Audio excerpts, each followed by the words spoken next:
Hi everyone, I'm Pati Moran and I'm back with Street Talk Q&As.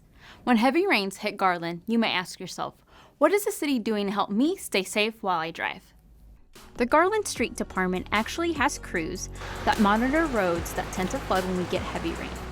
They manage the floodgates in our city, or gates that serve as barriers to prevent traffic from crossing those flooded streets. If the streets aren't safe, then the street department will shut them down until the water recedes. These floodgates are located at Brand Road between Campbell Road and Richardson city limits, Campbell Road Bridge between Kinnertone Lane and Water Oak Drive, Castle Drive from Firewheel Parkway to Hickox Drive.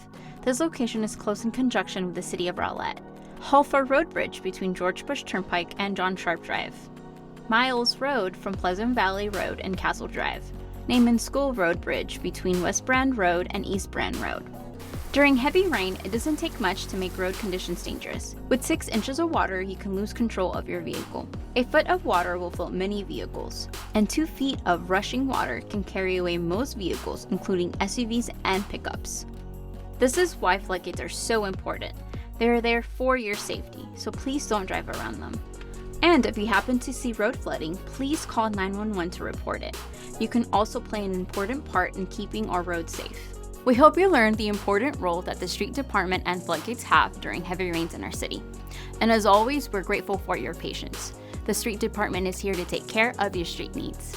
And if you have any questions, please leave them in the comment section. We're always here to answer them.